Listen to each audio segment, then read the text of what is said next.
seseorang dipimpin Roh Allah, dia dimampukan untuk hidup dalam kebenaran. 2 Korintus 3:16 bilang gini, tetapi apabila hati seseorang berbalik kepada Tuhan, maka selubung itu diambil daripadanya. Sebab Tuhan adalah roh, dan di mana ada Roh Allah, di situ ada kemerdekaan. Kalau Roh Allah ada di dalam kita, kita dimerdekakan dari ikatan dosa, dari belenggu dosa yang membuat kita selalu jatuh bangun. Kita punya ikatan yang membuat kita selalu berhutang. Ada satu habit pattern yang berulang, jatuh bangun di tempat yang sama. Contoh, ngomong jorok terus, kasar sama istri terus, judi terus, mencuri terus. Itu the same pattern yang gak pernah berubah. Tapi kalau orang itu dipenuhi Roh Allah, ketika dia berbalik sama Tuhan, di mana ada Roh Allah, di situ ada kemerdekaan. Justru dipertanyakan, kalau orang bilang, enggak, gue udah tobat kok, tapi pelan-pelan. Yang saya yakin, di mana ada Roh Allah, di situ ada kemerdekaan. Masalahnya, apakah hati kita berbalik kepada Tuhan? Kalau kita ingin hati kita dipulihkan, hati kita harus balik sama Tuhan. Bersyukur karena pekerjaan Roh Kudus. Kita selalu diingatkan akan kebenaran. Roma 6:17 bilang ini, tapi syukurlah kepada Allah, dahulu memang kamu hamba dosa, tetapi sekarang kamu dengan segenap hati telah mentaati pengajaran yang telah diteruskan kepadamu. Godaan di hidup kita, godaan daging untuk hidup dalam hawa nafsu dan dosa selalu ada. Godaan serakah tetap ada. Tetapi bersyukur, Roh Allah memampukan kita untuk melakukan kebenaran, memilih untuk taat sama Tuhan. Pekerjaan Roh Kudus itu memerdekakan kita dan membuat kita lahir baru. Ada istilah lahir baru dalam kekristenan, yaitu ketika seseorang dijamah oleh Roh Kudus, mata hatinya terbuka. Dia menyadari hidupnya dalam dosa dan dia ingin berbalik dan hidup sungguh-sungguh ikut Tuhan. 1 Korintus 12:3 berkata, karena itu aku mau meyakinkan kamu bahwa tidak ada seorang pun yang berkata-kata oleh Roh Allah dapat berkata terkutuklah Yesus, dan tidak ada seorang pun yang dapat mengaku Yesus adalah Tuhan selain oleh Roh Kudus. Kalau ada orang bisa terima Yesus sebagai Tuhan dan Juru Selamat, adalah pekerjaan Roh Kudus. Bagaimana kita jaga hati kita dan pastikan hati kita pulih supaya kita tetap peka dengan pimpinan Roh Allah. Karena kita sadari hati kita gak selalu bersih. Kita harus selalu terus datang sama Tuhan, minta Tuhan memulihkan hati kita. Makanya kita harus berbalik kepada Tuhan. Itu awal yang pertama. Tapi kemudian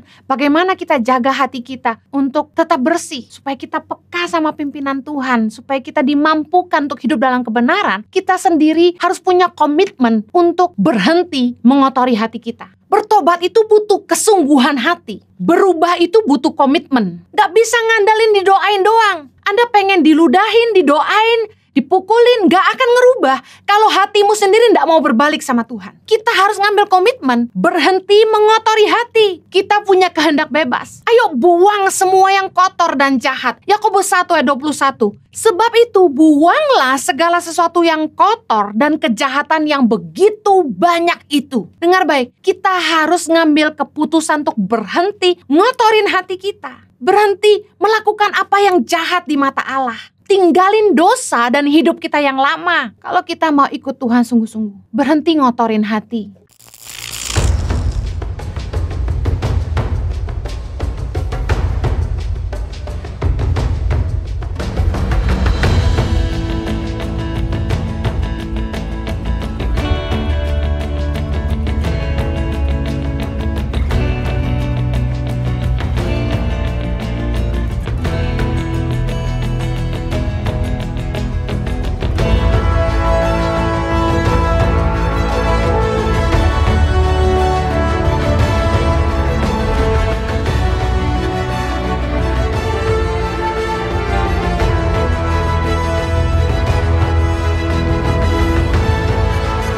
Cerita anak pedalaman dalam meraih mimpi dan mengejar cita-cita bersama Tangan Pengharapan.